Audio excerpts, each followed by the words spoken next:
Buenas noches y bienvenidos al debate en Popular Televisión. Gracias por acercarse a nosotros, aunque sea a través de la pantalla, que es un medio que nos acerca y nos separa estos días a todos. Mientras que en España no desciende la cifra de 450 fallecidos cada día, en el ámbito sanitario, con motivo de la crisis del coronavirus, sabemos alguna cosa más. Por ejemplo, que entró en nuestro país por el mes de febrero y que fue además por varias vías al mismo tiempo. Pero son muchas más las cosas que desconocemos, desde cuáles son todos los síntomas, cuál es el tratamiento más eficaz o cuándo vamos a poder tener una vacuna. Pero también son muchas las incertidumbres que se abren en otros ámbitos, como el social, el económico o el de los derechos fundamentales. Nos vamos a centrar en ellos a lo largo de este programa, y para ello les presento a nuestros invitados. A Francisco Javier López, sociólogo. Nos acompaña también Víctor Meseguer, director de la Cátedra de RSC de la UCAM, y José María Coello de Portugal, que si los otros dos están en Murcia, José María está en Madrid. Él es profesor de Derecho Constitucional de la Universidad Complutense y colaborador de la Universidad Católica. Bienvenidos a los tres. José María, empezaría por ti, que estás en Madrid. Es uno de los focos a nivel nacional en donde más personas afectadas hay. Yo no sé si eso lo has podido tú también, lamentablemente, vivir, y si es en personas de diferentes edades o sobre todo de personas mayores. Bien, buenas tardes, Antonio, buenas tardes, Víctor, Francisco Javier. Pues efectivamente, Antonio, lamentablemente, digamos, las circunstancias va a tardar muchísimo tiempo en que se nos olviden a los madrileños. Es decir, Madrid ha perdido totalmente lo que sería su normalidad, su rutina. Una ciudad que es todo bullicio, que son muchos millones de personas, pues se ha convertido en una ciudad prácticamente fantasma y ha perdido esa alegría y ese movimiento que la caracteriza. Y si eso fuera todo, pues no habría especial problema dentro de todo. Lo triste es que, como decías, pues prácticamente no hay ningún madrileño que en su entorno cercano, digamos familiar o profesional, o entre sus vecinos, sus amigos cercanos, no haya conocido la pandemia, o bien de personas que lo han pasado muy mal, o incluso de personas que han perdido la vida, lamentablemente. Está siendo para la ciudad de Madrid toda una prueba de resistencia, y al mismo tiempo, pues bueno, esperemos que aprendamos de estas difíciles, de estas duras circunstancias, y salgamos reforzados, claro. Yo hablaba en la presentación de la crisis sanitaria, pero también de otras, la económica o la de confianza. Víctor, ¿cómo crees tú que estamos en esos momentos de confianza respecto de nuestras instituciones, de nuestros representantes políticos? Yo creo que en estos momentos es como que el ciudadano necesita, en efecto, agarrarse a eso, por ejemplo, a los responsables políticos, depositar en ellos de confianza para que lideren la salida de la crisis, pero igual que se la das, si no se la merecen por el desacierto o porque la traicionan, es como que ya no la van a volver a ganar. Es una situación como del todo de la nada, me lo parece. ¿Y a vosotros? A ti, Víctor. Yo creo que las consecuencias de esta crisis, que no solamente es sanitaria, sino económica y social, van a ser terribles. Se está hablando del 9% del Producto Interior Bruto, o de un 20%, volver al 20% en las cifras del desempleo.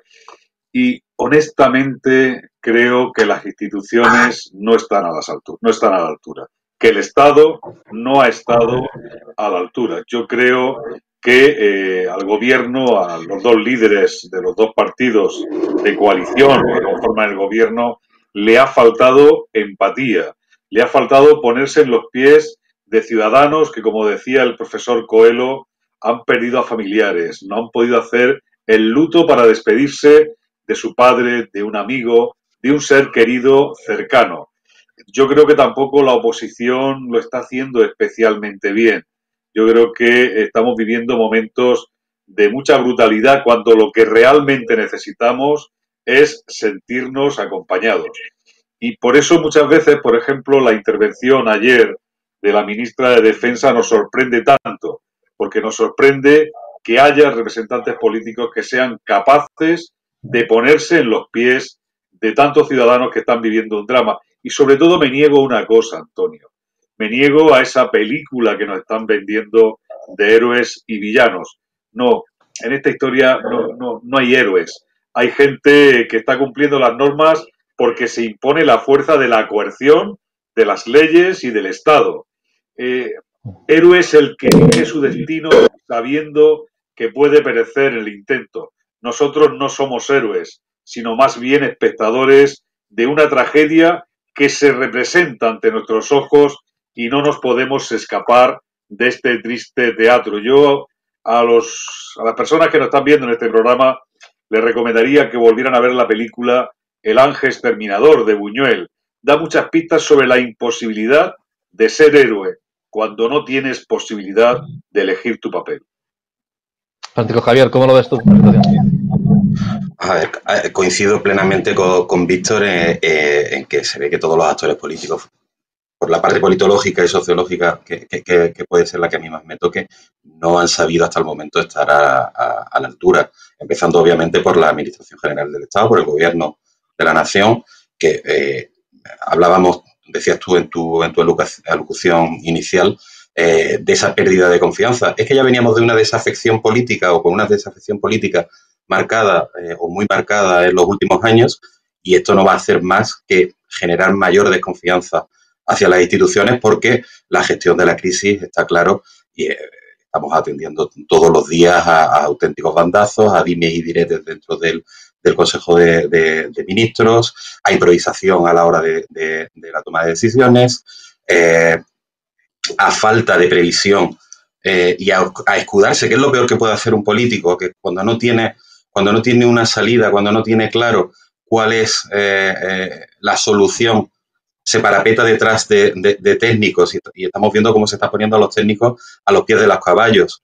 Desde el director del Centro Nacional de Coordinación de Emergencias, Fernando Simón, que es una figura que ha quedado completamente desgastada y que ha quedado completamente quemada desde el inicio de la crisis hasta ahora, al propio general jefe del Estado Mayor de la Guardia Civil. Hay decisiones que son políticas y son los políticos los que tienen que dar la cara para explicarlo. No puedes ponerte y parapetarte detrás de un técnico, porque lo que estás haciendo es generar mayor desconfianza e incluso traspasar esa desconfianza a otras instituciones del Estado, que como es en el caso de la Guardia Civil, son de las más valoradas y no puedes parapetarte detrás de ellos para vender o no saber cómo vender ciertas actuaciones del gobierno. José María, estamos en una situación en donde a nivel legal, como profesor de Derecho Constitucional, hay ciertos derechos fundamentales que los hemos cedido, digámoslo así, en mi percepción, ahora tú lo analizas, los hemos cedido en beneficio de un bien común de todos los ciudadanos, ¿no? Pero la interrogante es dónde están los límites, si la ideología marca también esos límites, si hay quien se quiere aprovechar, dejarlo de manera estable, si nos quejamos y no debiéramos hacerlo, ¿dónde está? ¿Dónde está la relación de fuerzas en estos momentos a nivel legal? Bueno, pues efectivamente ha sido muy discutido estos días si esas medidas habían sido tomadas adecuadamente o no. Vamos a ver, técnicamente nos encontramos ante lo que se llama un estado de anormalidad constitucional. Son estados que regula una ley orgánica de 1981 y, por supuesto, la Constitución española. Y realmente estamos viviendo, desde la promulgación de la Constitución, por segunda vez un estado de anormalidad constitucional. El anterior, algunos espectadores lo recordarán, tuvo lugar con ocasión de un conflicto colectivo que tuvieron los controladores aéreos y en virtud del cual, digamos que las medidas que se adoptaron no llegaron, digamos, a ser percibidas de una manera nítida por la vida de los ciudadanos. Es decir, se llenó el aeropuerto de Barajas de efectivos de las Fuerzas Armadas, en concreto del Ejército del Aire, para controlar el funcionamiento adecuado del espacio aéreo y ya está. Incluso, quien desde una perspectiva técnica, digamos, criticó que se hubiera llegado a resolver, digamos, un conflicto, podríamos decir, laboral, a través de la declaración de un estado de anormalidad constitucional. Porque, por una parte, se perdía capacidad de reacción de las personas que habían planteado ese conflicto, de alguna manera se les arrebataba en alguna medida su forma de protesta laboral y al tiempo, bueno, pues quizá había sido un poco desproporcionado, digamos, la declaración del mismo. Sea como fuere, esta es la segunda vez en la que nos encontramos en un estado de anormalidad constitucional. Ahora bien, en esta ocasión yo creo que yo creo que es evidente que las circunstancias sí avalan la declaración de este estado. Entonces, paradójicamente, estos estados están pensados por la Constitución para la propia defensa del orden constitucional, para poner por encima los valores y principios que en este momento es más urgente defender, como es la vida, la salud o la integridad física de los ciudadanos, por encima de, vamos a decir, otros derechos que cotidianamente ejercemos, digamos, en un éter de libertad y prácticamente sin darnos cuenta, y que no exactamente que se restrinjan, es que ceden ante otros, digamos, de mayor importancia cuando hay que jerarquizar los unos y los otros. Y cuando está en juego, por ejemplo, la vida de muchas personas, por ejemplo, en relación con la libertad de circulación de los ciudadanos, pues lógicamente la Constitución avala que se pueda adoptar esta medida. Pero como decía, paradójicamente, esta modalidad constitucional deben ser especialmente neutrales, es decir, se están tomando una serie de medidas por el gobierno, que es el gobierno de todos, y que deben no afectar en absoluto más que a todas aquellas medidas que sean necesarias para la erradicación de la emergencia pública que avala la declaración del estado de alarma, y no otros. Entonces, desde esa perspectiva, pues bueno, no es ningún secreto que también ha habido críticas en relación con cómo se está gestionando ese asunto. Es decir, las cosas, desde la perspectiva, podríamos decir, de la información técnica son así. Desde la perspectiva, digamos, de la opinión, pues ya estos días atrás ha habido un debate intenso, primero entre especialistas y después, digamos, a nivel de calle, en todos los medios de comunicación, sobre la forma de gestión. Yo me gustaría entrar en la opinión, y Víctor lo va a hacer seguro, y añadir además un elemento que ocurría ayer mismo. Sabéis que, bueno, se está reclamando desde el gobierno central que haya unidad, que no haya críticas, digamos, a la institución, al Estado, y eso además ha sido muy criticado. ¿Por qué no puede haberlas? Pero más todavía cuando se pide esa unidad y esa de acción, y de pronto aparece la sentencia contra que condena a Isabel Serra. Sabéis que por los actos tras un desahucio, y ha habido representantes del gobierno, incluso ministros, que han criticado a los propios jueces que han puesto la sentencia, la consideran injusta, por tanto que prevarican, que además que actuó en defensa de los derechos fundamentales. Claro, y yo, leído esto por parte de representantes públicos y de ministros, luego me voy a la sentencia y leo que Isabel Serra obstaculizó la retirada del SAMUR y de los agentes, a los que atacó lanzando macetas, adoquines y botellines, forzando las puertas de los coches y provocando lesiones de las policías. Además, profirió gritos contra una agente, diciendo: si yo fuera tu hijo, tendría que cogerte un arma y pegarte un tiro, y frases otras que no voy a decir. Entonces, al final, todo esto es muy interpretable, Víctor.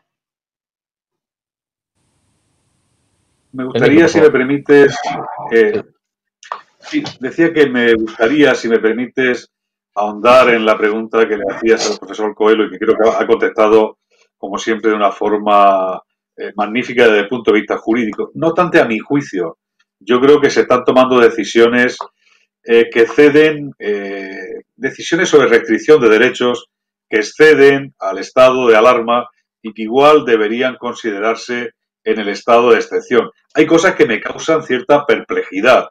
Por ejemplo, que se esté utilizando la ley Mordaza, muy criticada tanto por el Partido Socialista como Podemos, para imponer 600.000 sanciones en España por incumplimiento precisamente de las medidas de confinamiento.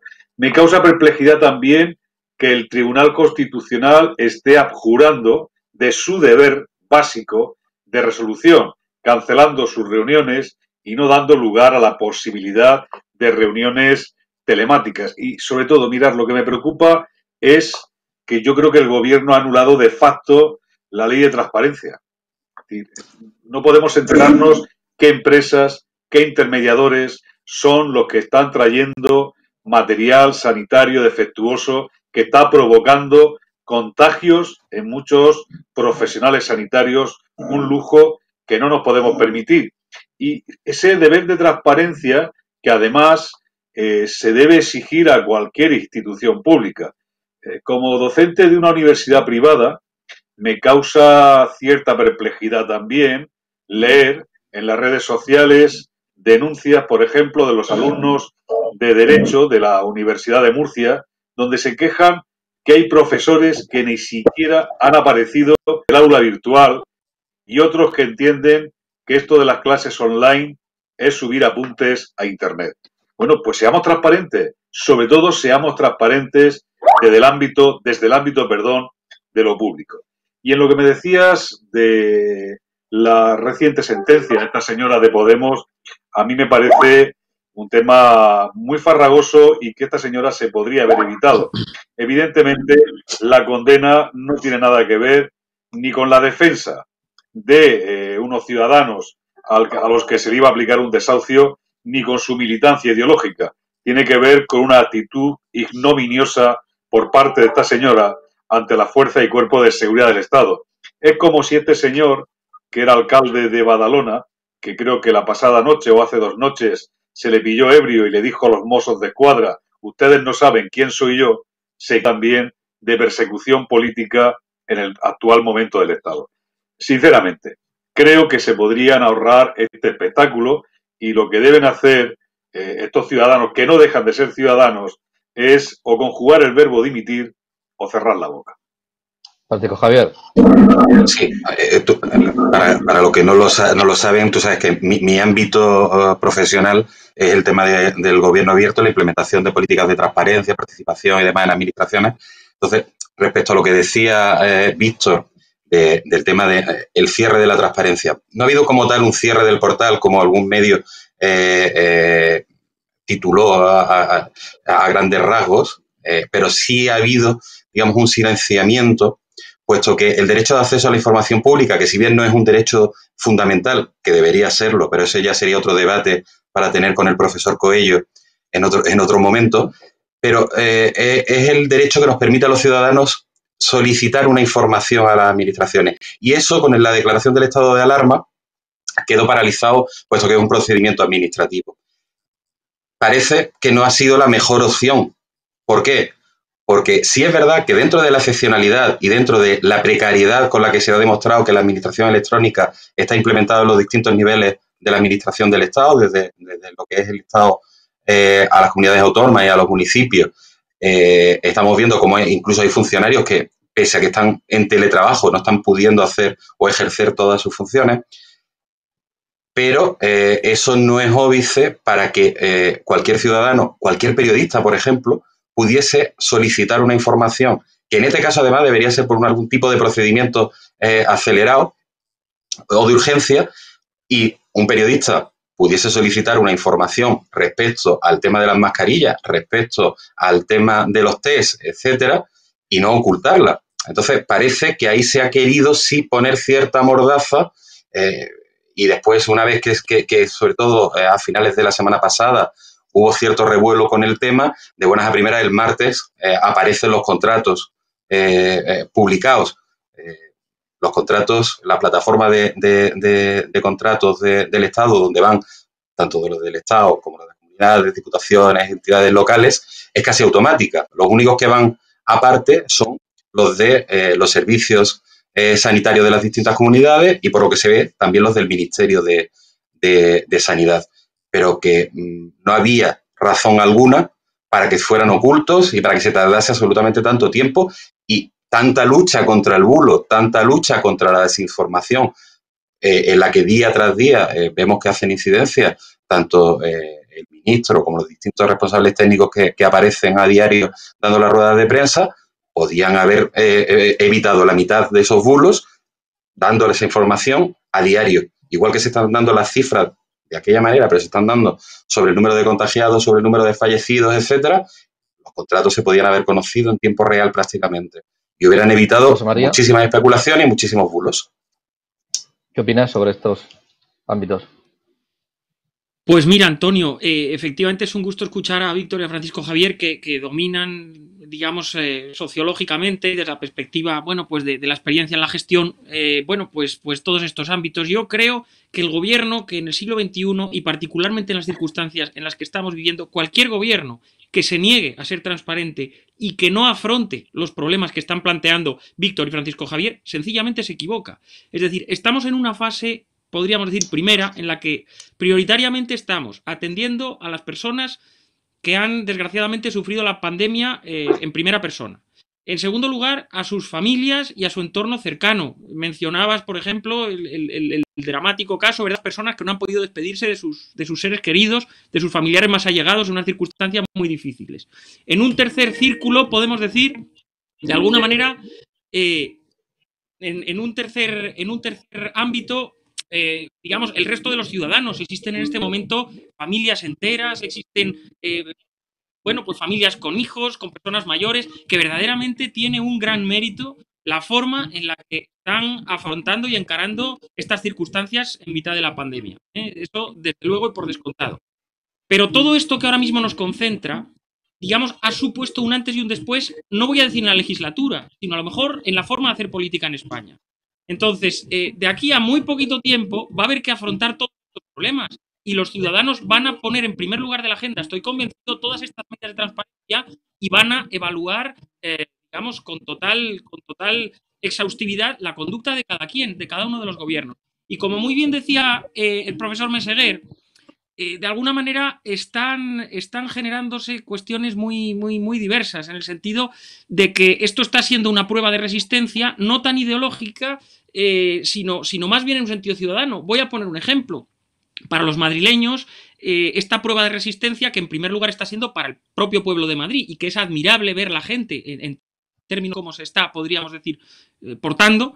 En este sentido, bueno, pues realmente el Ayuntamiento de Madrid, he de decir que está dando un ejemplo de integración pues que es alentador, es decir, con un alcalde joven, en coalición, no con una mayoría muy solvente, bueno, pues se ha revelado, digamos, bajando a la calle, participando de las decisiones, estando con la gente, poniéndose a la cabecera de la manifestación y en primera línea, bueno, pues de una manera, pues ha revelado un gran liderazgo y ha desarrollado una gestión que está siendo alabada desde todos los ángulos del espectro político. Y diré más, por ejemplo, la oposición o parte de la oposición al ayuntamiento, y pongo por ejemplo a Rita Maestre, bueno, pues hizo un discurso en el pleno que sorprendió a todo el mundo. Y desde las antípodas del espectro ideológico del alcalde presidente de la Ciudad de Madrid, bueno, pues desarrolló un discurso de apoyo a aquellas medidas que a su entender estaba adoptando de forma muy lógica el equipo de gobierno municipal y por lo tanto poniendo por delante, podríamos decir, el interés general de los ciudadanos y orillando, de momento, aparcando por un poquito de tiempo, mientras duren estas dramáticas circunstancias, lo que podríamos llamar el debate político ordinario, ¿de acuerdo? Y entonces yo creo que todas esas conductas tienen mucho más que ver con la persona, como muy bien decíais hace un momento, en no refugiarse detrás de los técnicos. Por ejemplo, el alcalde de Madrid, él mismo es un buen técnico, es un hombre que tiene mucha experiencia en la gestión. Sin embargo, nadie en esta administración se ha escondido detrás de los técnicos y está de alguna manera, ejerciendo una función en la que se está primando el interés general de los ciudadanos sobre lo que podríamos llamar el interés partidista, cosa que estoy convencido que dentro de poco será muy bien valorada. Insisto, y he puesto el Ayuntamiento de Madrid como ejemplo, pero en España hay 8.000 y pico ayuntamientos con un montón de alcaldes y 17 comunidades autónomas y seguro que podríamos buscar ejemplos en todos los ámbitos del espectro que fueran igual de alentadores. Me gustaría abrir un momento, un hueco para que opinarais sobre un derecho fundamental que es el de la comunicación, que se está hablando mucho y que los tres dijerais sobre cómo acotar los bulos, pero qué es bulo, quién lo lanza y quién no, hasta el punto de que Twitter España, fíjense ustedes, acaba de, hace pocas horas, de lanzar una normativa en la que amplía, digamos, los que son los criterios de seguridad y entre ellos dice que no va a aceptar aquellos mensajes que nieguen los consejos de expertos. Claro, ¿quiénes son los expertos y quién niega los consejos de expertos? O que animen a usar tratamientos nocivos de medidas de protección que se sabe que son ineficaces. Ha dado un paso más aquí en España. Y yo quiero recordar ahora las palabras que hoy publicaba en el diario La Opinión de Enrique Arroyas, un profesor de periodismo de la UCAM, que dice que lo que diferencia a una democracia liberal de un sistema totalitario es, en primer lugar, el respeto a la pluralidad de formas de entender las cosas, pensarlas, interpretarlas, contarlas a partir de la acepción de que nadie está en posesión de la verdad. Es un debate también abierto que no sé cómo lo veis en estos momentos y también si va a tener continuidad, como decía José María Coello, en adelante. Víctor. Yo aquí voy a ser muy tajante, es decir, porque no puedo actuar de otra manera.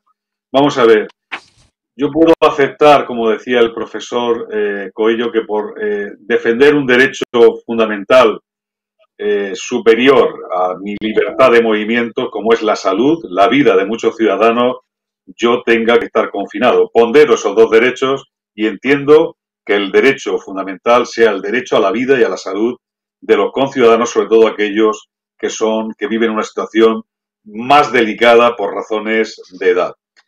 pero lo que no voy a entender nunca es que me priven de ningún derecho que no tenga relación con esa defensa.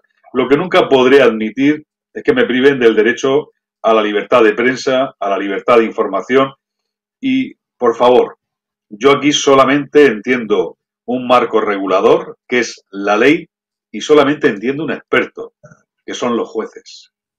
Si alguien entiende que se está violentando el derecho a la libertad de prensa con falsas noticias, con bulos que afecten a la seguridad del Estado, que se dirija al juzgado de guardia más próximo.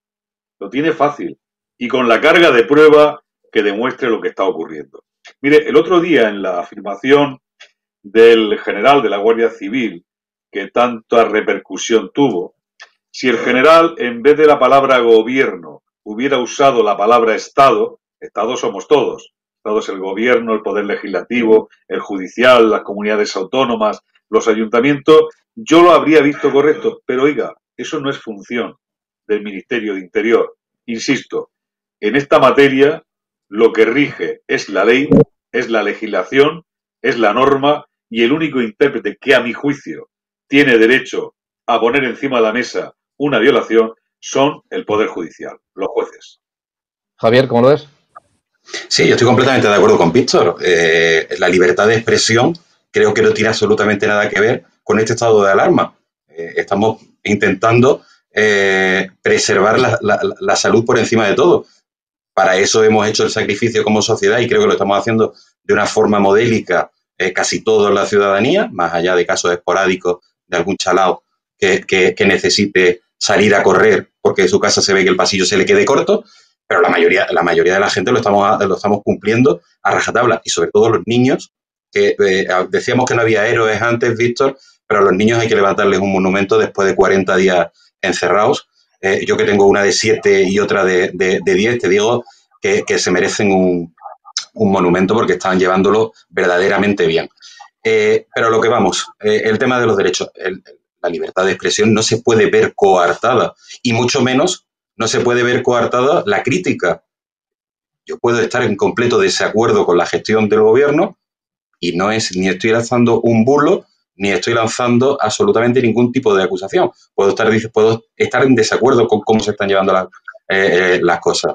Con lo cual, es que ni siquiera tiene que haber un juez que intermedie por medio para decirme a mí si yo puedo decir si estoy de acuerdo o no estoy de acuerdo. Es decir, tal y como vemos esa monitorización de redes de la que habló el general en su momento y en la comunicación que envió a las comandancias, si nos ponemos así, al señor Echenique supongo que tendrían que haberle llevado ante los tribunales en el día de ayer después de decir que un juez estaba prevaricando con la sentencia de la señora Maestre, no recuerdo ahora cómo el nombre.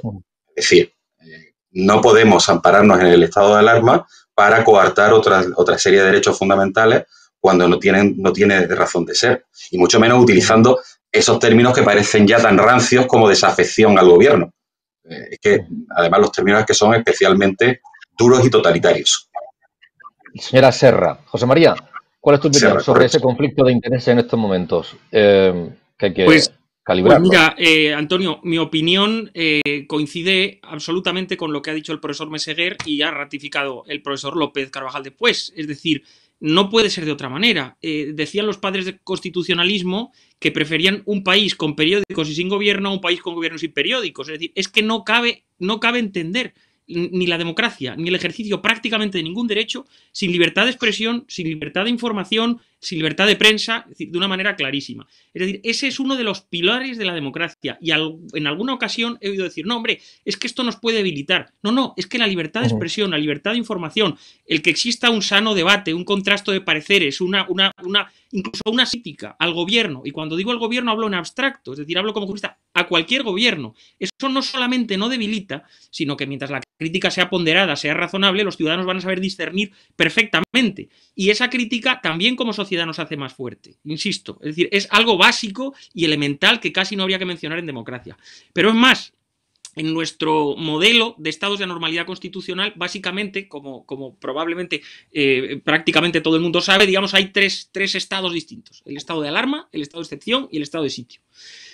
Simplificando las cosas al máximo, el estado de alarma es un estado que se sucede cuando existe una catástrofe o una calamidad pública, da igual que sea de origen natural, que de mal funcionamiento de los servicios públicos, que como en este caso, desgraciadamente, una pandemia, ¿verdad? Como puede ser un terremoto, cualquier un incendio, cualquier tipo de calamidad pública. Digamos, en el estado de excepción hay un matiz ya, podríamos decir, de desórdenes. Es decir, se trata de un estado de normalidad constitucional en el que lo que hay que hacer es impedir una falta de desarrollo del orden público y, por lo tanto, en el que las facultades, que ya no son del Gobierno, sino del Congreso de los Diputados, de limitar estos derechos ciudadanos fundamentales, son mucho más intensas. Y luego, el estado de que en opinión de muchos autores es prácticamente un eufemismo para describir el estado de guerra, es decir, en el que no hay un desorden público interior, sino directamente una amenaza militar de naturaleza exterior. Bien, bueno, pues no ya para el estado de alarma, que es en el que estamos, sino para el estado de excepción, el artículo 21, párrafo segundo de la Ley Orgánica 4/81, que es la que regula estos estados constitucional junto con la Constitución, prohíbe digamos, que estos estados lleven aparejado ningún tipo de censura previa. Es decir, ya no para un estado de alarma, sino para un estado de excepción. Por lo tanto, creo que, por lo menos de una perspectiva técnica, el debate se queda muy corto, porque es que sencillamente no cabe reprimir la libertad de expresión. La libertad de expresión es la democracia. La libertad de información es la democracia, porque, digamos, sin esos derechos, pues resulta muy difícil ejercer prácticamente todos los demás que tienen que ver con la participación política de los ciudadanos. Bien es cierto, y esto es perfectamente compatible, con que hoy día, gracias, ¿verdad, Antonio?, al magnífico trabajo de los medios de comunicación y a las redes sociales, los ciudadanos tenemos más fácil que nunca, digamos, opinar. Y ahí ese ámbito de la transparencia del que hablaba Francisco Javier hace un momento. Pero digamos que todos nos llamemos a la responsabilidad, que exista una autocontención, un rigor en la información y que de algunos ciudadanos, entre comillas, aprendamos a manejar bien también esas fuentes de información. Es un proceso, bueno, pues del que hay que empezar de muy joven, pero que es algo que no tiene absolutamente nada que ver con limitar la libertad de expresión. Insisto, una cosa es garantizar derechos y otra cosa es pues reprimir su ejercicio de una manera absolutamente intolerable desde la perspectiva constitucional. Me gustaría vuestra opinión para acabar sobre una cuestión. Decía Víctor de acudir a los jueces, pero claro, esta vía, vamos a ver, estamos en una situación en la que lo deseable es esa unidad, ese consenso político, la unidad la solidaridad de los ciudadanos, ese entendimiento por encima de lo que había venido siendo hasta ahora habitual. Ojalá, la verdad es que esto es idílico, pero ojalá que fuera así. Sin embargo, si hay que acudir a los tribunales, hay que se lo está planteando, hay que estar quien está preparando querellas sobre decisiones del gobierno acerca de si tenía que haber o no prohibido las manifestaciones del día 8. O, por ejemplo, hoy que se ha sabido que los sindicatos médicos, los colegios de enfermeros y el CESIF han decidido querellarse contra el ministro Salvador Illa por esas mascarillas, compra que se ha hecho. Hay que acogerse a esa vía cuando entienda cualquier persona, cualquier colectivo que procede, porque es un mecanismo legal que está ahí y que hay que acogerse, o hay que intentar evitarla y no entrar en ella, bajo tu punto de vista, Víctor. Yo creo, sinceramente, que es mejor el abuso de derecho que no exista el derecho. Estoy convencido que en una sociedad de derechos garantista habrá quien abuse del ejercicio del derecho. Pero insisto, prefiero salvar a un inocente de cumplir una pena de cárcel a evitar o a producir, por una relajación en la normativa vigente, que mucha gente cumpla la condena que le corresponde en cada momento. Mira, yo lo decía antes, Antonio, y voy a poner un ejemplo ahora. Hoy he iniciado una serie de artículos que se llaman Cartas Chinas de alumnos míos que ahora están viviendo en China. Una de las razones por las que estamos aquí, posiblemente una de las razones que con el tiempo analizaremos por las que han fallecido muchos madrileños, muchos ciudadanos del país, es porque en el país donde se originó esta pandemia no hay libertad de prensa. La no libertad de prensa en un régimen totalitario como China ha impedido que tuviéramos información muy valiosa sobre el alcance real de esta pandemia. Me lo contaba Cristina, una alumna mía de hace muchos años que lleva 15 años en Pekín, y me contaba que la verdad no es la que nos han contado, ni en cifras, ni en alcance, ni en muchas otras cosas. La libertad de prensa cada día más es la válvula de oxígeno que tenemos los ciudadanos para vivir en una sociedad que sea respirable.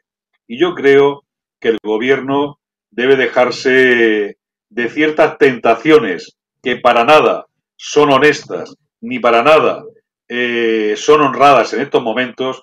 Yo le recomendaría posiblemente a los dos líderes de la coalición del gobierno de España que en estos momentos una buena lectura sería Santa Teresa.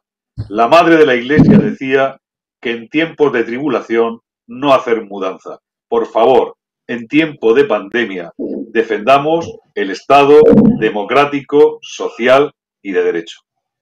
Francisco Javier.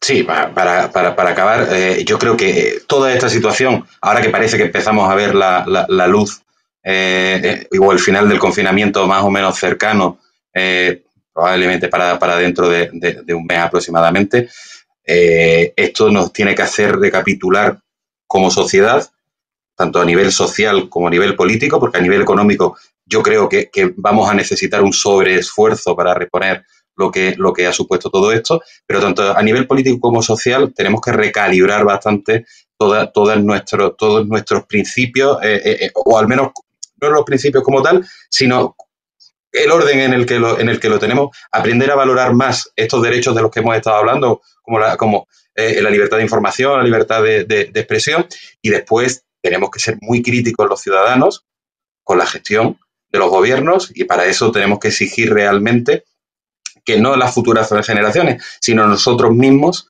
tenemos que acceder a una verdadera rendición de cuentas por parte de nuestros gobernantes en todos sus niveles para saber realmente cómo se ha gestionado, cómo hemos llegado al punto, a los puntos a los que estamos llegando. Y en el tema de la sanidad, es que es normal que los médicos y enfermeras hayan llegado a ese punto, puesto que hemos estado viendo testimonios auténticamente desgarradores. Y yo creo que la salud, si los que tienen que cuidar de nuestra salud han sido las personas que más han sufrido, a las que menos se ha cuidado y a las que se ha mandado sin una protección, obviamente alguien tendrá que tener una responsabilidad, y para eso están los tribunales, porque vemos a los famosos todos los días querellándose unos contra otros porque tú has dicho tal o tú has dicho cual. Aquí estamos hablando de que se ha puesto en peligro la seguridad de unos profesionales que son cada día más valiosos y cada día han estado peor tratados, con lo cual yo esa vía creo que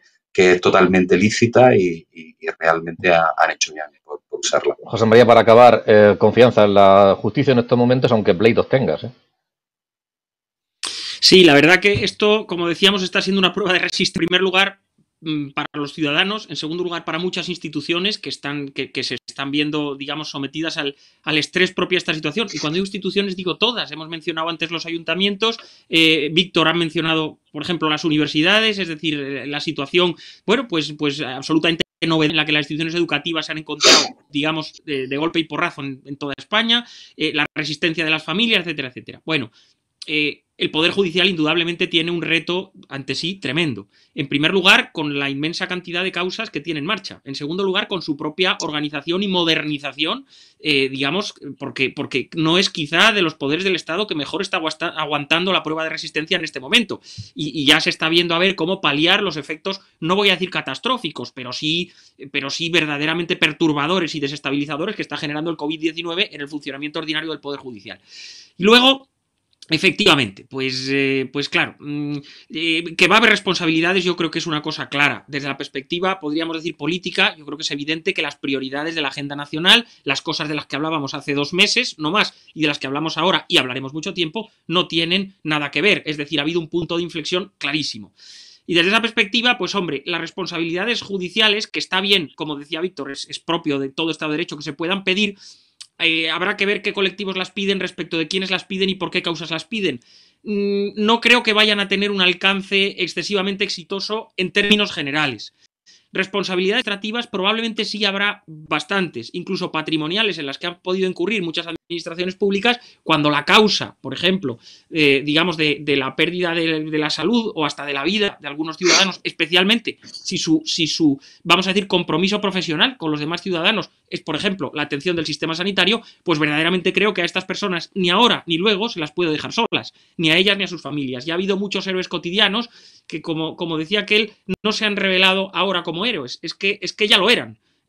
Y de alguna manera ahora que los hemos necesitado es cuando nos hemos dado cuenta de lo que valen las fuerzas y cuerpos de seguridad del Estado, de lo que valen nuestros sanitarios, de lo que vale la Guardia Civil, de lo que valen un montón de instituciones, de lo que valen nuestros docentes y de lo que valen las cajeras de los supermercados que han hecho su trabajo con un civismo y con una, y vamos a decir, con un tono ciudadano que está dejando asombrados a todos los países de Europa. Ahora bien, dicho todo esto y elogiado porque se lo merece la sociedad española, lo que no me cabe duda que va a existir seguro y dentro de no mucho, es la exigencia de responsabilidades políticas, que no cabe duda que son quizá, digamos, el eje vertebral de la responsabilidad en una democracia. Y ahí sí, los ciudadanos, al margen de que pueda no existir una responsabilidad penal o de que pueda no existir una responsabilidad administrativa o incluso patrimonial de una administración pública, lo que sí es perfectamente lícito, perfectamente legítimo y perfectamente razonable en el ejercicio más ordinario de las libertades públicas ciudadanas de participación en un Estado democrático es la exigencia de responsabilidades políticas. Y ahí, sin reproches personales, es el momento que tendremos los ciudadanos para evaluar cada quien cómo ha hecho las cosas y pedirle, donde se piden esas responsabilidades que es en las urnas, digamos, el examen, la rendición de cuentas que verdaderamente les exigiremos, digamos, dentro de no mucho. Y no hablo, insisto, de una manera personal, sino de una forma general respecto a todos los políticos que nos gobiernan. Insisto, el pueblo español ha demostrado estar a la altura. Vamos a ver la clase política cómo gestiona esta situación, porque, como decía Víctor, aún queda toda una crisis social y económica que habrá que afrontar de una manera, vamos a decir, pues valiente y decidida, y a partir de ese momento, pues habrá que juzgar a cada quien cómo ha ejercido los poderes que los ciudadanos les hemos prestado, pero no les hemos regalado. Bien, pues habéis hecho referencia a los ámbitos económicos y también yo al científico. Vamos ahora a abrir ventana sobre esos asuntos con invitados dentro de este programa. Víctor Meseguer, José María Coello y Francisco Javier López, muchísimas gracias por haberos asomado a este espacio, haber tenido un hueco para compartir vuestras opiniones con los invitados. Gracias y buenas noches. Vamos a analizar la situación del empleo en la región de Murcia y le agradezco enormemente al consejero de Empleo, Investigación y Universidades, Miguel Motas, que nos acompañe. Y me gustaría que analizara cuál es la situación en estos momentos. Por cierto, había un desfase, 7.000 ERTEs menos de los que se habían dicho. En total hay actualmente casi 16.000 expedientes temporales de empleo y el número de afectados de trabajadores es de cerca de 50.000, 49.400. Consejero, ¿a qué se debió ese desfase? Pero por encima de eso, ¿cuál es la situación en estos momentos del empleo en la región de Murcia? ¿Cuál es su fotografía? Que usted tiene una visión global sobre ello. Sí, bueno, ese desfase, como ya hemos explicado, pues se debe a que no estábamos preparados para una cosa como esta. Pero no solo en la región de Murcia, sino hablo con todos mis colegas en todas las comunidades autónomas. Nos hemos visto superados, porque recuerdo que en 15 días habíamos quintuplicado los ERTEs que habían entrado en los últimos 10 años. Para ilustrar esto, es que había 2 personas atendiendo los ERTEs que normalmente teníamos. Ahora somos, no recuerdo la cifra exacta, 200 y pico personas para poder dar respuestas a esta aluvión. ¿Qué ocurría? Que para nosotros una frase que me gusta mucho utilizar es que lo primero es lo urgente y luego lo importante. Lo urgente era habilitar todo el mecanismo para cumplir y dar respuesta a esa petición y a esa avalancha de tramitación de ERTEs. Entonces, pues bueno, se empezaron a registrar por el registro que hay en la comunidad autónoma de manera general, ¿no? Junto con otros expedientes. ¿Qué ocurre? Que cuando ya hemos tenido todo el equipo perfectamente organizado y se han podido discriminar, se ha visto que había empresas, supongo que fruto del nerviosismo, que presentaban la misma solicitud 4 y 5 veces. Entonces, al final, al ir depurando toda la información, ahora ya tenemos un sistema informático que ha costado mucho, porque además todo esto ha sido vía telemática.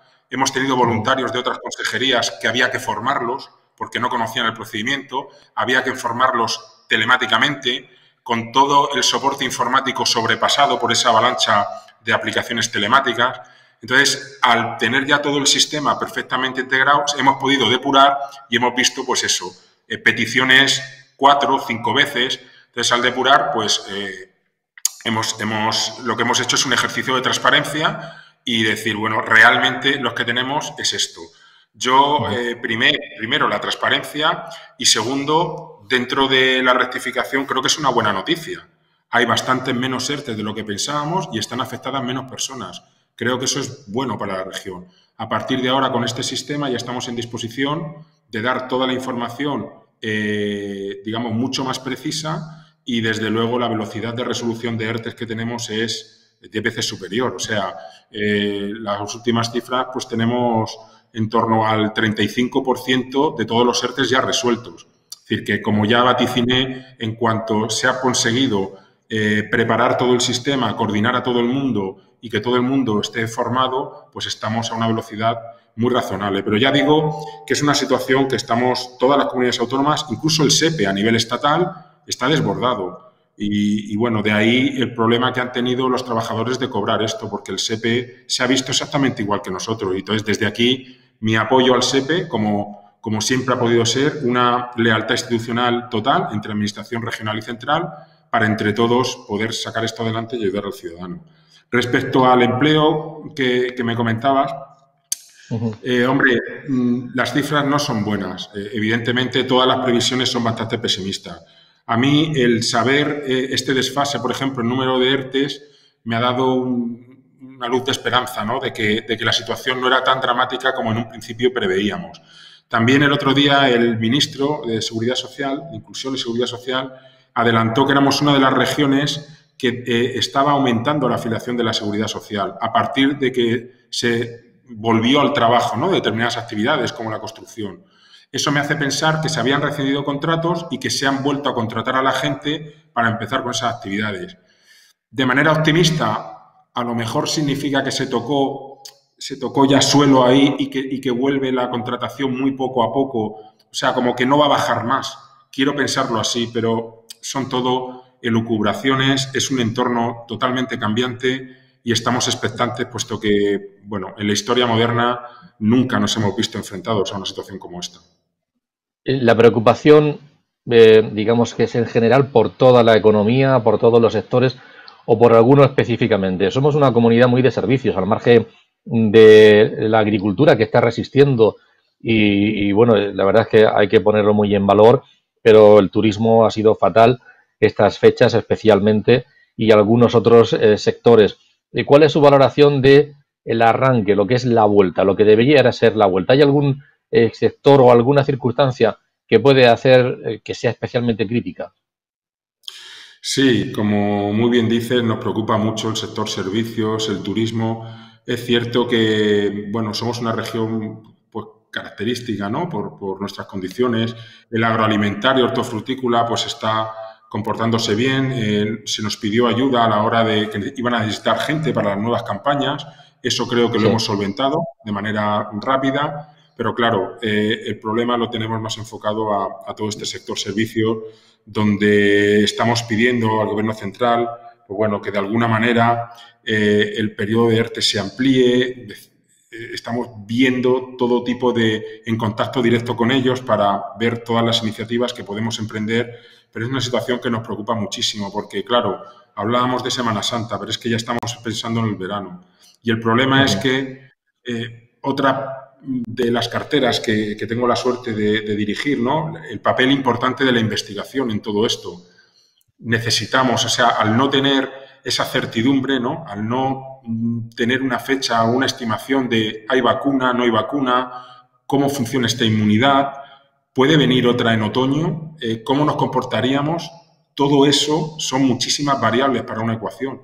Entonces, cualquier simulación, digamos, macro o microeconómica que hagamos, como nos faltan 3 variables, claro, si hay vacuna, si no la hay, la inmunidad cómo se comporta, si puede haber un rebrote, todo eso cambia cualquier escenario. Entonces, claro, ahora mismo hablar del verano, pues yo realmente se me va un poquito el optimismo porque al ritmo al que vamos, esa desescalada a la que hacías mención, es una cosa complicada, ¿no? Complicada de hacer, y yo creo que pecar de prudencia en este aspecto siempre es bueno. Creo que la región de Murcia, en el gobierno liderado por López Miras, bueno, creo que se han hecho las cosas bastante bien, y que siempre actuar con antelación, digamos, de manera coloquial, tomárselo más en serio de lo que en un principio parecía, ha sido alguna fórmula. Y creo que debemos de seguir ahí en la desescalada.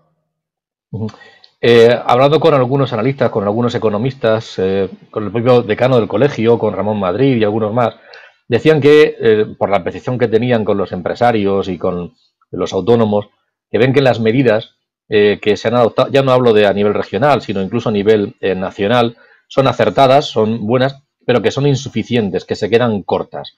Yo no sé si coincide con ellos, y cuando habla con el ministro, que sé que tiene reuniones periódicas, si hay algo que se reivindique especialmente para que precisamente haya más recursos para sacar a flote el sector económico. Hombre, la verdad es que toda medida es poca. O sea, yo creo que como gestor todo nos parece poco para ayudar a la gente, ¿no? El problema también es cierto que tenemos que balancear las situaciones y que, por desgracia, los recursos son finitos. Yo entiendo esto a todos los niveles. Pero claro, me tengo que poner el nivel en el que nosotros estamos, que es nuestra región. Y nuestra región hay que elevar esta situación al cuadrado, en el sentido de que los recursos son finitos, pero es que encima tenemos una infrafinanciación heredada muy, muy fuerte, ¿no? Entonces, eso hace todo mucho más difícil, porque yo presiono en la medida, desde un punto de vista amigable como compañero, ¿no? Pero tanto empresa como empleo, presionamos a Hacienda, pero es que Hacienda no tiene de dónde sacar el dinero, es que nos falta dinero. Entonces, hay que quitar de otras partidas, pero es muy sensible hacer movimientos cuando estás tan al límite. Y entonces, bueno, sí que estamos demandando cosas a nivel central, cosas que pensamos que hubiesen sido muy positivas. Por ejemplo, la declaración responsable por parte de las empresas a la hora de tramitar ERTES hubiese facilitado muchísimo el proceso, hubiese evitado tanto cambio normativo que nos ha dificultado muchísimo toda nuestra tramitación. En el tema de autónomos, los autónomos son importantes en toda España, pero especialmente en la región del Levante, ¿no? El Levante español, especialmente en la región de Murcia. Tenemos más de 100.000 autónomos con 1,5 millones de habitantes. El ratio es tremendamente superior al de Madrid. Por lo tanto, si los autónomos son vitales en otras regiones, aquí son fundamentales. Entonces, la exoneración de las cuotas que hemos solicitado por activa y por pasiva no es baladí, no es ningún capricho, es vital para uno de los motores económicos de esta región, y no está teniendo respuesta.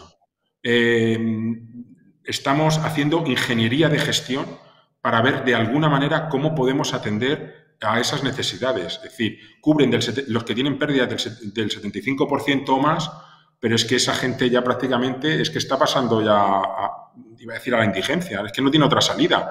Pero, por ejemplo, del 40 al 75%, esos autónomos se quedan con un salario menor del interprofesional, es decir, se quedan fatal y no tienen cobertura. Y problema, pues los presupuestos, por desgracia, sin aprobar, no tenemos margen para sacar esas ayudas y estamos intentando de todas las maneras habilitar alguna ayuda para autónomos, pero es que es muy, muy complicado con la situación financiera que tiene la región. Pues muchas gracias, Miguel Modas, consejero, por acompañarnos, por esa información y sobre todo por la sinceridad en las palabras y en las reflexiones que nos ha transmitido. Muchas gracias. Gracias a vosotros por esta oportunidad. Vamos a profundizar un poquito en el ámbito de la empresa, en el mundo de la empresa, y con quién mejor que con el presidente de la COREM. Le agradezco a José María Albarracín que nos atienda, y porque es cierto que lo primero, estamos en un problema de salud, un problema sanitario, pero sin duda, porque además no hay economía si no estamos en condiciones saludables adecuadas. Pero también hay muchos dramas personales y familiares que tienen que ver con la envergadura del problema económico. José María, ¿cuál es, desde su punto de vista, la situación que está atravesando la empresa, tanto la mediana, la grande, la pequeña, el autónomo en la región de Murcia? ¿Cuál sería la fotografía que nos haría a quienes nos están viendo en este momento? Yo creo que en líneas generales todo el tejido productivo de una forma u otra sufre. Sufre pues porque se demoran los pagos que la administración tiene que hacer a las empresas en cuanto a devolución de tributos, la complicación de gestionar a través de la administración cualquier tipo documental, etcétera, aunque ahora estamos llegando a un nivel algo más perfeccionista. Todo ello aplica al conjunto del tejido empresarial en líneas generales. Desde luego, sectores a los que hay que decir chapó, a los que hay que aplaudir, a los que hay que reconocer sin lugar a dudas, pues son todos aquellos que han luchado desde el primer minuto, que tienen que facilitar que el resto de la sociedad siga trabajando, siga comiendo, siga dependiendo de ese sector del transporte que está haciendo de vía de enlace entre el sector primario, agricultura, ganadería, pesca y el sector de la distribución. Ese sector al que me refiero es el sector del transporte. Es decir, hay muchos sectores dentro de ese enclave que están trabajando y lo están haciendo extraordinariamente bien y por tanto hay que aplaudirles y reconocérselo. Y luego todos aquellos, como decía, que en este momento están pasando o atravesando un momento de dificultad, tienen que tener mucha conciencia, mucha fortaleza y no olvidemos que el empresario de la región de Murcia es un empresario fuerte, sólido, que no se arruga ante las circunstancias y que normalmente suele salir adelante. Y además otra cosa más añado, el empresario de esta región y en conjunto, el empresario español es un empresario capaz de soportar a sí mismo todo aquello que sea necesario para conseguir llevar la situación y salir cuanto antes de esa situación también de desesperación incluso que puede llegar a ser en algún momento para enseguida volver a arrancar el motor y continuar con su labor. Mire lo que le voy a decir, me preocupa muchísimo de manera particular, como respuesta a su segunda pregunta, el sector servicios en línea general, el sector el comercio minorista va a sufrir muchísimo, el comercio mayorista también, quizá en alguna menor medida, pero en su conjunto todo el comercio. El sector servicios, con el turismo a la cabeza, ha sido un sector puntero en nuestra región y en el conjunto del país, y ese sector servicios también con la restauración, hostelería, ocio, hoteles, etcétera, van a ser posiblemente de la mano los dos que más sufran y los dos que más tarden en recuperar, sobre todo ante las expectativas que tenemos de la prórroga continuada del decreto de alarma y por lo tanto las expectativas de que esta vaya a ser una situación bastante más larga de lo que esperábamos.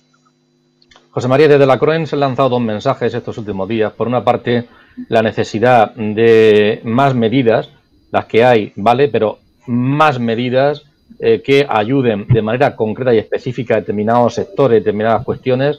Y luego también,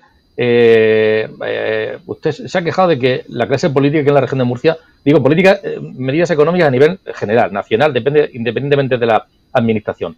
Pero también reclama que la clase política esté a la altura y es una queja, ¿no? Que no haya un consenso, una unanimidad. Bueno, efectivamente, yo creo que es un secreto a voces, lo estamos diciendo desde las organizaciones empresariales, desde las patronales, no solamente las territoriales, y como en este caso CROEN en la región de Murcia, sino también a nivel nacional con la voz unida y unánime de COE y CEPIME, ¿no? Yo creo que si en este momento no se consigue una unanimidad absoluta en el tejido político, en ese segmento de los representantes de la sociedad, pues difícilmente se vaya a poder producir en otra ocasión. Aquí, de hecho, tenemos históricamente intentos que se han efectuado, que se han intentado, se han lanzado, se han hablado, se han negociado, pero que finalmente no habían llegado a buen puerto. En este sentido, yo varios días antes de que se aprobaran ayer los presupuestos había advertido de que teníamos muy poca confianza, pero que sin embargo sí tenía el deseo de que se hubiera alcanzado un acuerdo y se hubiera alcanzado ese consenso que la sociedad civil en general está clamando. Desafortunadamente no ha pasado así. Es cierto que por primera vez hemos visto que se acercan muchas y buenas posturas entre los partidos políticos más importantes y más representativos, y eso sí que es bueno. Deseo que ese entrelazar una primera mano no sea objeto de olvido por parte de ninguno de los partidos políticos y que por el contrario luchen y trabajen para sacar adelante, junto con el tejido empresarial, que es básico y clave en la salida de esta crisis, que ayuden total y absolutamente a que así sea, ¿no?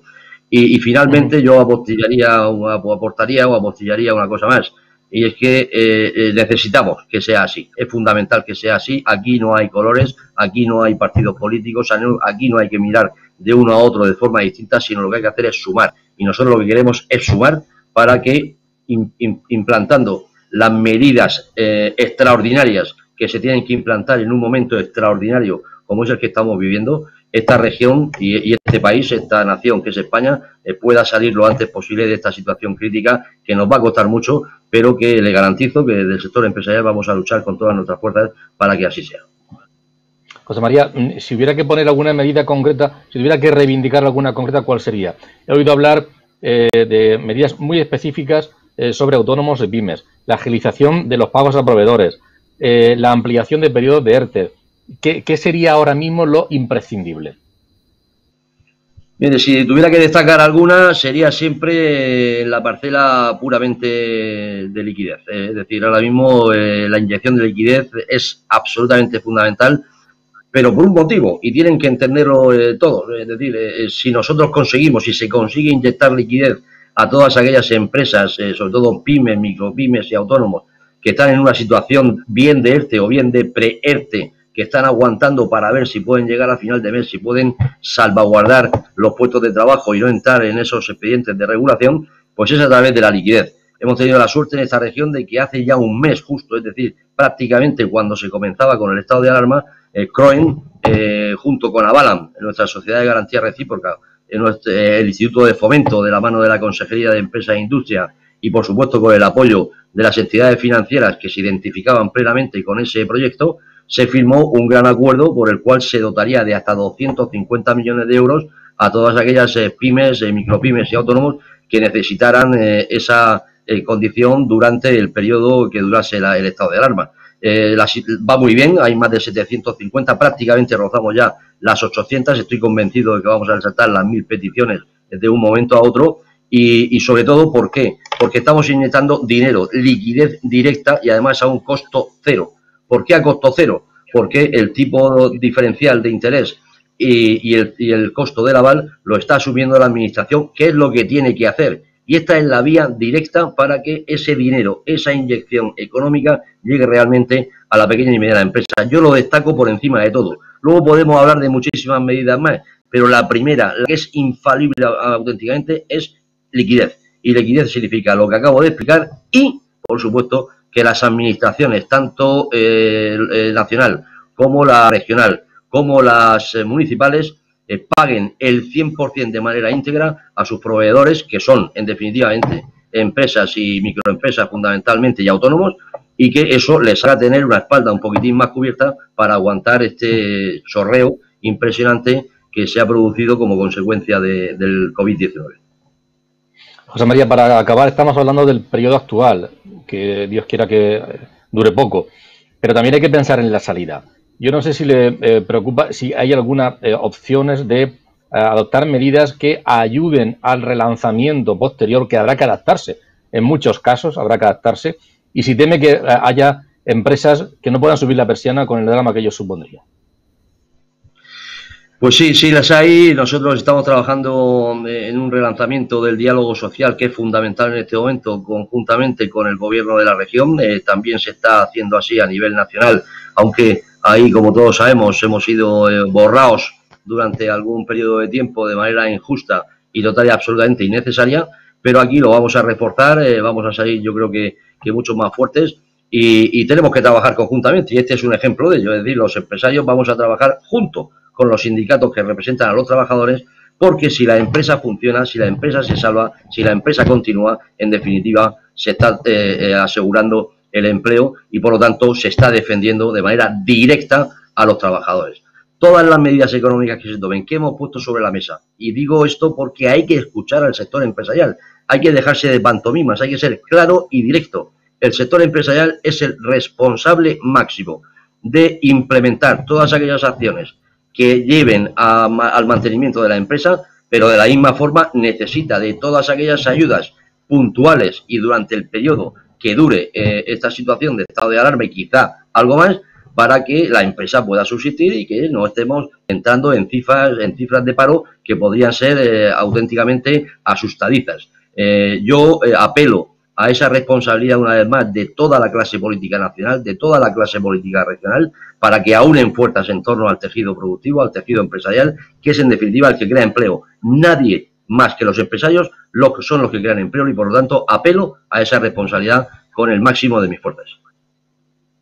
Muchas gracias, José María, y ojalá que esas medidas que apunta ayuden al sector y, por tanto, porque es ayudar a toda la economía de la región de Murcia, que evidentemente, junto con el resto de las comunidades autónomas de España, se está viendo francamente afectada, pero lo importante es la salida de la situación. Así es. Muchas gracias. Tengamos confianza en el tejido productivo, eso se lo aseguro. Vamos a trabajar denodadamente con todas nuestras fuerzas y vamos a procurar que esta región y también apoyar el hombro para que el conjunto de España podamos salir de esta lo antes posible y en las mejores condiciones posibles. Muchísimas gracias, José María. Gracias. Encantado, muchas gracias. Vamos a profundizar ahora un poquito más en el ámbito eminentemente de la crisis sanitaria, de lo que la está provocando, del virus que la provoca. Vamos a hablar para ello con el doctor Salvador Martínez. Él es el director del Instituto de Neurociencias de Alicante y director de la Cátedra de Neurociencia de la Universidad Católica de Murcia, de la UCAM. Doctor, yo no sé qué opinión le merece la envergadura de la crisis que tenemos en estos momentos viviendo a nivel internacional. ¿Qué reflexión hace globalmente sobre ella?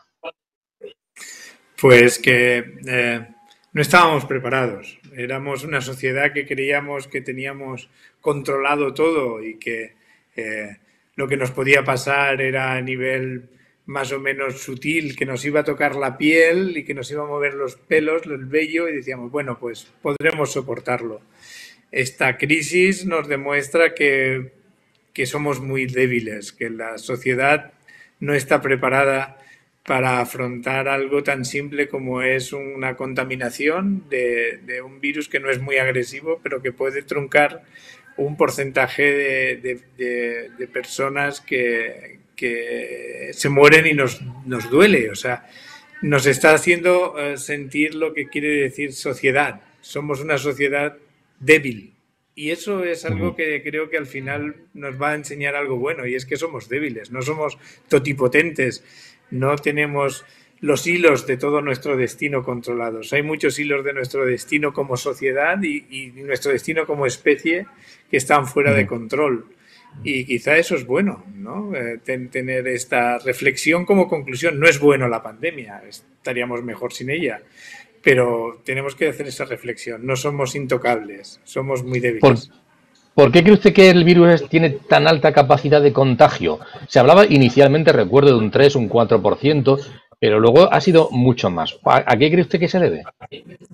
Pues que hay una parte asintomática, un tiempo asintomático, además de haber muchas personas que lo pasan sin síntomas prácticamente, y que son muy contagiosos.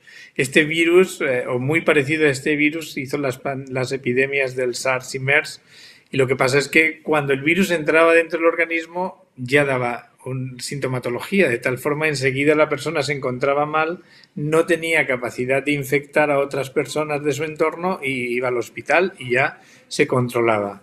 Este virus no, este virus entra y como muchos de los virus que nos habitan, lo vamos diseminando, y este además tiene una capacidad de generar una respuesta inflamatoria de tipo gripe, como la mayor parte de las personas. Afortunadamente estamos todavía en la esfera esa, de que la mayor parte de la gente lo pasa con una sintomatología controlable.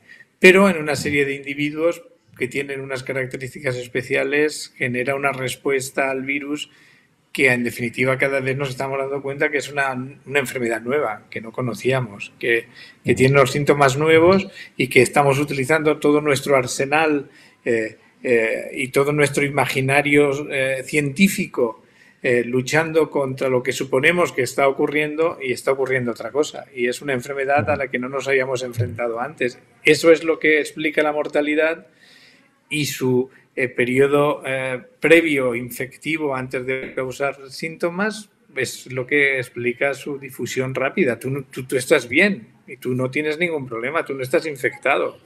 En cambio, estás echando virus a todo a tu alrededor de forma inconsciente. Ha hablado de los síntomas. Primero se nos decía que los síntomas eran pues la pérdida del sabor, de la sensación del sabor, del olfato. Luego que si eran problemas de tos, la fiebre, pero luego se ha hablado de otros más. En la piel, Claro. determinados eczemas, van saliendo cosas nuevas. Yo no sé si se Claro. nos cuenta como con contagotas o es que lo están descubriendo los No, profesionales de la salud sobre la marcha. Se está descubriendo. No, es que eso es la inercia de las cosas es como es. Y parece que como que si lo supiésemos todo y se está dando información para no asustar, en absoluto.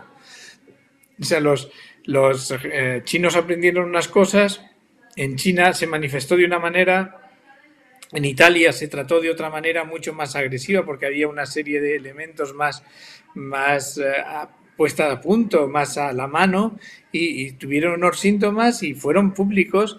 Y ahora en España tenemos otros síntomas y los italianos siguen teniendo muchos casos y tienen otros síntomas, los estadounidenses están aportando otros síntomas y es como le he dicho, es una enfermedad nueva, es una enfermedad que creíamos que estábamos actuando contra una neumonía causada por una infección vírica que producía una inflamación y esa inflamación producía un edema y ese edema era neumonía.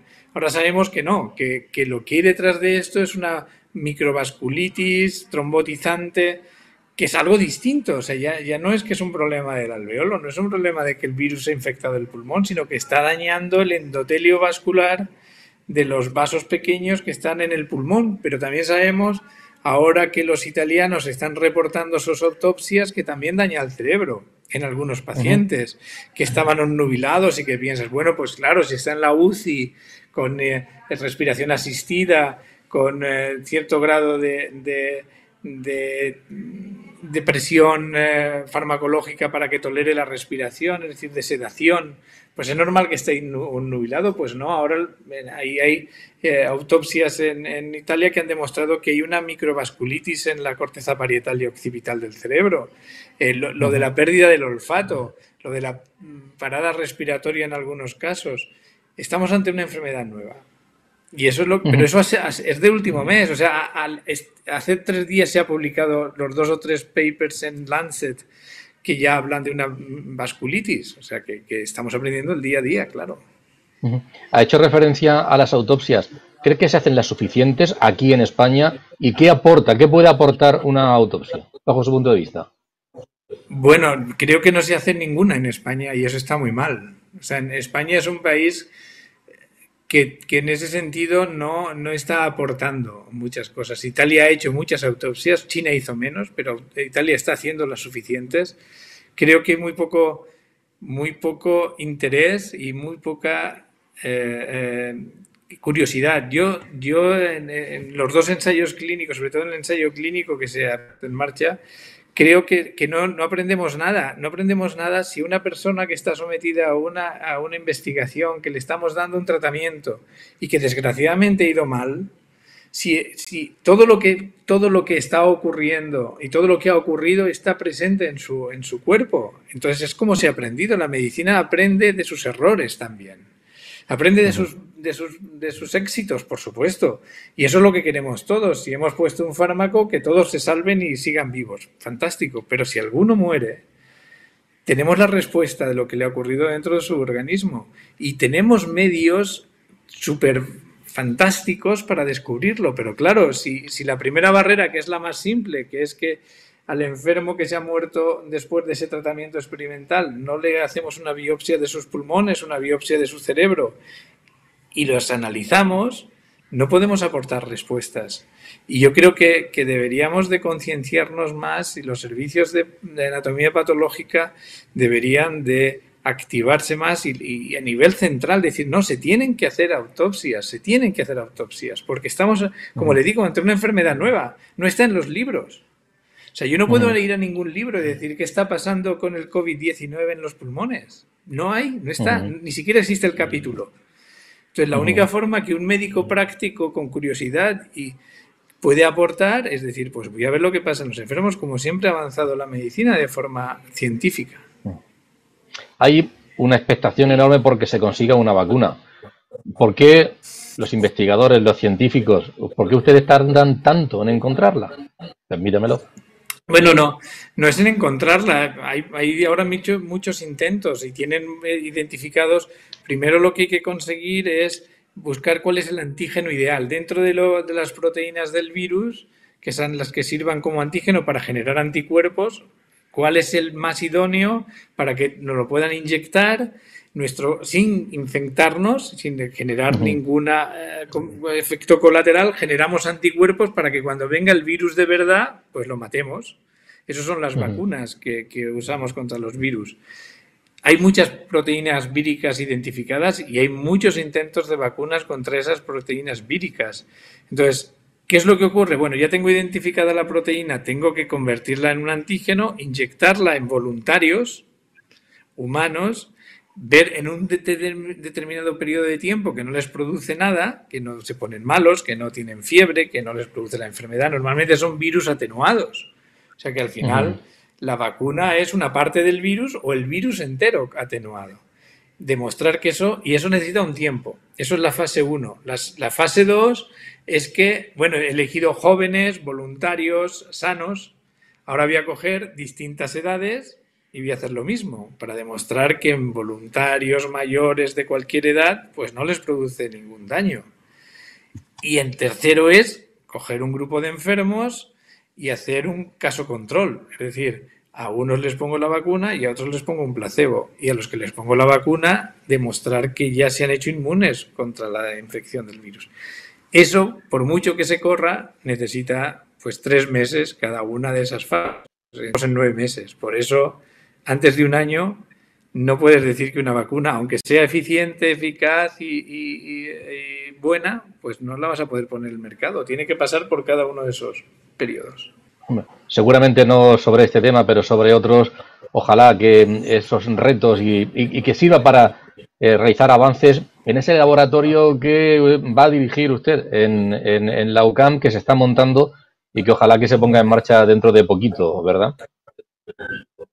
Eso esperamos, que pronto podamos ir allí a trabajar todos, con cuidado, con normas de seguridad, pero volvamos a ser una sociedad interactiva y alegre y que sepamos disfrutar de estar juntos, que en Murcia eso es muy importante. Yo creo que ese valor es fundamental para que seamos una sociedad digna y comprometida con los demás.